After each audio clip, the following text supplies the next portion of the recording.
Hello students, आप लोगों को फिर से स्वागत है लिमिट्स एजुकेशन के एक न्यू से वीडियो में। तो जैसा कि आप लोग जानते ही हैं कि अभी के यानी कि लास्ट वाले क्लास में हम लोगों ने क्लास 9 के एक्सरसाइज 9.2 के नंबर 5 तक हम लोगों ने ऑलरेडी कंप्लीट कर लिया था।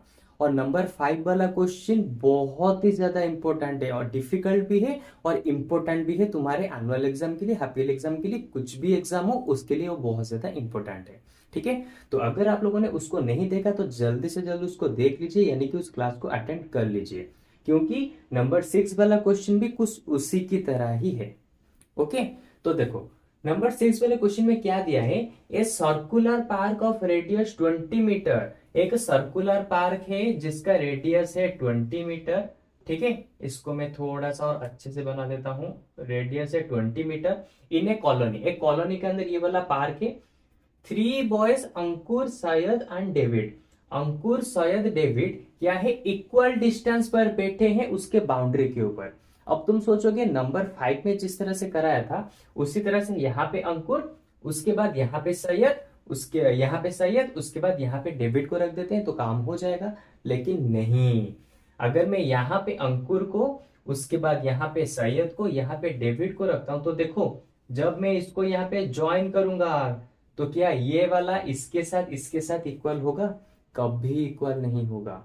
इसीलिए मुझे अभी क्या करना है, देखो यहाँ पे डायग्राम किस तरह से बनेगा, क्योंकि यहाँ पे इसने इक्वल दिया है ना। तो सिंपल सी चीज मैं क्या करूंगा, अंकुर को यहाँ पे रख देता हूं।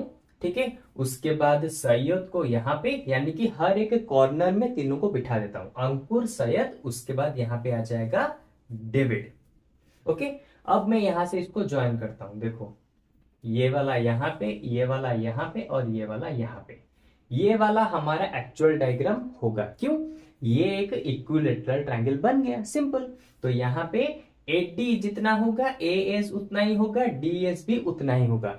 तो अभी मैं लेट करता हूं, AD यहाँ पे हो जाएगा 2x, AS हो जाएगा भी 2x और DS हो जाएगा 2x। क्योंकि उसने कहा था अंकुर, सैयद और डेविड, इन तीनों के बीच में डिस्टेंस बिल्कुल सेम है। तो मैंने इन तीनों के डिस्टेंस को हमने लेट कर लिया 2x, 2x और 2x। और ये है हमारा सेंटर जो कि है O।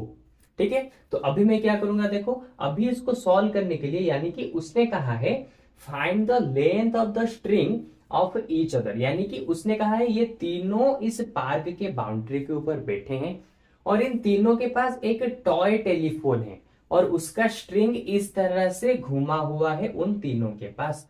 तो उसने कहा है क्वेश्चन में find the length of the string of each phone, यानी कि हर एक फोन का स्ट्रिंग कितना होगा। इसके पास भी एक टॉय का फोन है, इसके पास भी एक टॉय का फोन और इसके पास भी एक टॉय का फोन है।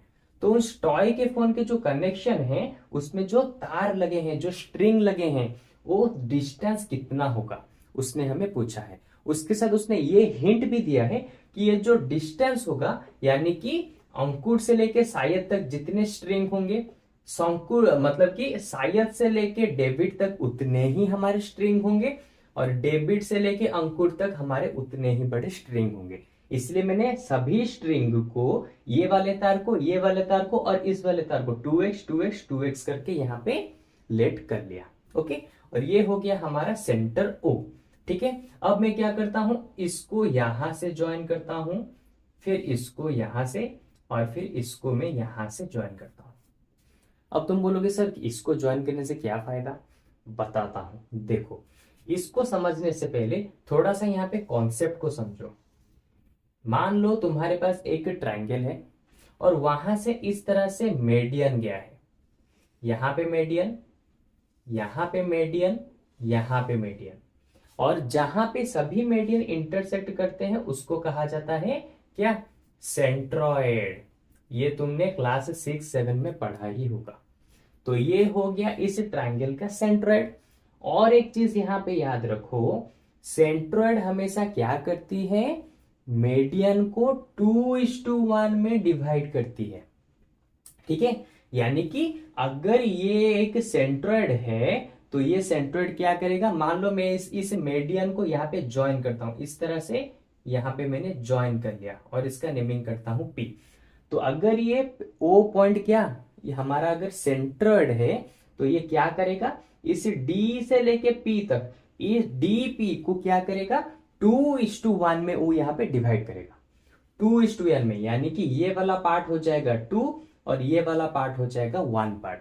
ये हमेशा याद रखो, सेंट्रोइड हमेशा किसी भी मीडियन को 2:1 में डिवाइड करती है, यानी कि अगर ये वाला एक सेंट्रोइड है तो ये वाला पार्ट हो जाएगा 2 और इस वाले पार्ट को अगर मैं ज्वाइन करूं तो ये हो जाएगा 1 पार्ट। उसी तरह से ये वाला पार्ट हो जाएगा 2 और इस वाले पार्ट को अगर मैं ज्वाइन करूं तो ये हो जाएगा 1 पार्ट। ठीक है, अच्छा ये तो हो गया, अभी समझ गए।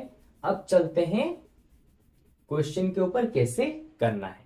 ठीक है, तो अभी मैं क्या लिखूंगा, देखो क्योंकि ये वाला एक सेंट्रोइड है और यहां पे ये क्या है, मीडियन हमेशा 90 डिग्री बनाता है, या फिर ऐसे भी समझ लो, सेंटर से एक लाइन गया है कॉर्ड के ऊपर और सेंटर से जब कभी भी लाइन जाता है वो 90 डिग्री बनाता है, उसके साथ वो इसको 2 इक्वल पार्ट्स में डिवाइड करता है, उस वाले कॉर्ड को इक्वल पार्ट्स में डिवाइड करता है। ठीक है, तो अगर ये टोटल है 2x तो ये वाला हो गया x और ये वाला हो गया x, सिंपल, दोनों को मिलाओ तो 2x निकलेगा, इसलिए मैंने 2x लिया ताकि तुम्हें समझने में आसानी हो। तुम चाहो तो इसको x x x भी ले सकते थे, लेकिन यहां पे तुम्हें x/2 आ जाता तो थोड़ी सी डिफिकल्टीज तुम्हें आ सकती थी, इसलिए मैंने इसको 2x ले लिया, जिससे कि तुम्हें अभी आसानी हो कि इसको सॉल्व करने में। ओके, अच्छा अब देखो मैंने अभी क्या बताया, अब इसको सॉल्व करते हैं, हमारे आंसर के ऊपर चलते हैं। मैंने अभी बताया जो सेंट्रोइड है वो मीडियन को 2:1 में डिवाइड करता है। ठीक है, तो 2:1 यानी कि OD/OP, OD/OP किसके साथ इक्वल होगा, मैंने कहा था सेंट्रोइड 2:1 में डिवाइड करता है, तो OD के लिए हो जाएगा 2 और OP के लिए हो जाएगा 1 पार्ट। ठीक है, रीजन में क्या लिखेंगे, centroid divides the median in 2:1, यानी कि सेंट्रोइड क्या करता है, मीडियन को 2:1 पार्ट में डिवाइड करता है, जो कि हमने यहां पे लिख दिया। अच्छा अब देखो यहां से हमें ओपी का वैल्यू मिल जाएगा। ठीक है, और जैसे ही ओपी का वैल्यू मिलेगा हम पाइथागोरस थ्योरम का यूज करके एपी को निकाल देंगे, और एपी मिल गया तो सिंपल, एपी का वैल्यू x है, तो अगर एपी मिल गया तो हमें पीएस भी मिल ही जाएगा। तो हम इसी मेथड से अभी चलते हुए जाएंगे। तो ओपी कैसे निकलेगा, देखो ओडी क्या होगा, ओडी जो है सेंटर से सर्कल के ऊपर लगा है, तो ओडी क्या हो जाएगा हमारा यहाँ पे, सिंपल रेडियस हो जाएगा, और रेडियस कितना दिया है 20 मीटर, तो ओडी की जगह मैं पुट करूंगा 20 divided by OP equal to 2/1, तो 2 से ये 20 कैंसल, यहाँ पे 10, ओपी इंटू 1, तो ओपी का वैल्यू हो गया 10। तो देखो ओपी का वैल्यू यहाँ पे निकल गया कितना, सिंपल यहाँ पे लिख देता हूं 10। ओके, और क्योंकि यहाँ पे ये 90 डिग्री है तो देखो यहाँ पे मैं पाइथागोरस थ्योरम को यूज कर सकता हूं। अब तुम बोलोगे सर पाइथागोरस थ्योरम के लिए, हाँ ये वैल्यू मिल गया, इसका वैल्यू हमें निकालना है, लेकिन इसका वैल्यू कहां से आएगा, अरे अभी तो मैंने बताया ना, सेंटर से सर्कल के ऊपर लाइन गया है तो ये रेडियस हो गया, और रेडियस हमारा दिया है 20, देखा, तो यहां पे ये निकल जाएगा x का वैल्यू। तो आप क्या लिखेंगे, इन ट्रायंगल OAP ट्रायंगल में देखो बाय पाइथागोरस थ्योरम, इसको तुम्हें पूरे नेम से लिखना है, मैंने शॉर्टकट में लिख दिया, बाय पाइथागोरस थ्योरम AO का स्क्वायर यानी कि हाइपोटेन्यूस का स्क्वायर इक्वल होगा बेस का स्क्वायर प्लस परपेंडिकुलर का स्क्वायर, यानी कि AP का स्क्वायर प्लस PO का स्क्वायर। तो AO का स्क्वायर कितना दिया है 20,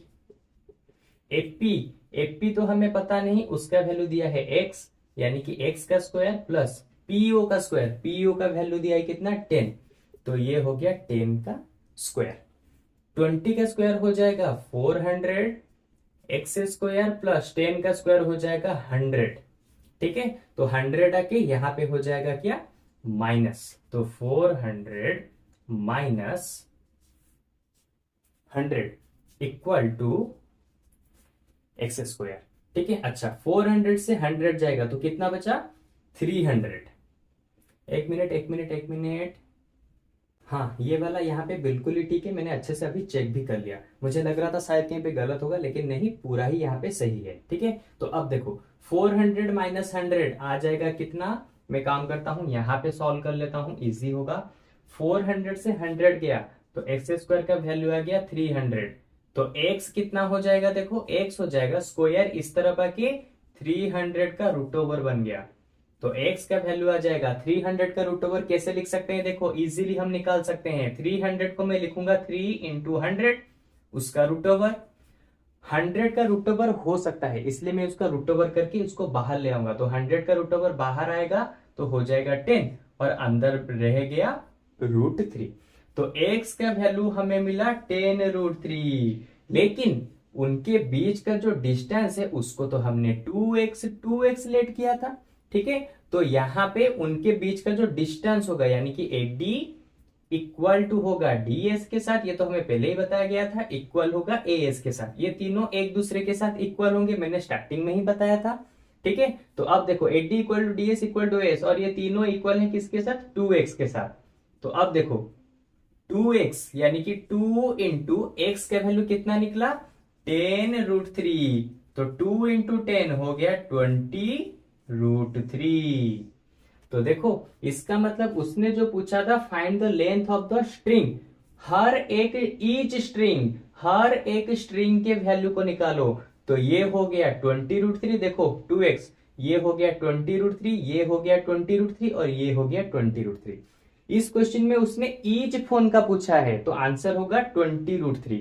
अगर उसने पूछा होता टोटल स्ट्रिंग का लेंथ बताओ तो तुम क्या करते, सिंपल, कभी कभी क्वेश्चन में ऐसा देता भी है। यहां पे दिया है उसने ईच फोन का बताओ, यानी कि यहां पे इसका बताओ, इसका बताओ, इसका बताओ। ठीक है, तो ये हो गया हमारा आंसर 20√3। कभी कभी क्वेश्चन में देता है कि पूरे स्ट्रिंग का लेंथ कितना होगा बताओ, सिंपल, यहां पे है 20√3, यहां पे 20√3, यहां पे 20√3। जब तुम इन तीनों डिस्टेंस को मिला दोगे तो आंसर आ जाएगा 60√3, और ये पूरा का पूरा होगा 60√3, यानी कि पूरे फोन का डिस्टेंस होगा 60√3। लेकिन यहां पे उसने ईच फोन का पूछा है तो आंसर सिर्फ होगा 20√3। ईच फोन यानी कि बस इतना का डिस्टेंस बताओ, या फिर इतना का, या फिर इतना का। और क्योंकि ये तीनों एक दूसरे के साथ इक्वल है तो हमारा आंसर सिर्फ रहेगा 20√3। ओके, तो चलो इसी के साथ हमारा एक्सरसाइज 9.2 यहाँ पे पूरा ही खत्म हो गया। तो अब मुझे नहीं लगता कि तुम्हारा इसके ऊपर कुछ भी डाउट होगा, लेकिन फिर भी अगर इसके ऊपर तुम्हारा कुछ भी डाउट बनता है तो मुझे कमेंट सेक्शन में बताओ कि कौन सा पार्ट में तुम्हारा डाउट रह गया। तो मैं उसी चीज के ऊपर तुम्हारा नाम मेंशन करके वीडियो को अपलोड कर दूंगा, जिससे कि तुम और भी अच्छे से इस वाले क्वेश्चन को समझ पाओगे। ओके, तो चलो आज के वाले क्लास में बस इतना ही। अब हम लोग क्या करेंगे, इसके जस्ट एक नेक्स्ट वाले क्लास में यानी कि कल के वाले क्लास में एक्सरसाइज 9.3 को स्टार्ट करेंगे और उसको भी इसी तरह से हम लोग दोनों मिलके इसको सॉल्व करेंगे। ओके, तो चलो अब मिलते हैं इसके जस्ट एक न्यू सी क्लास में। चलो बाय बाय।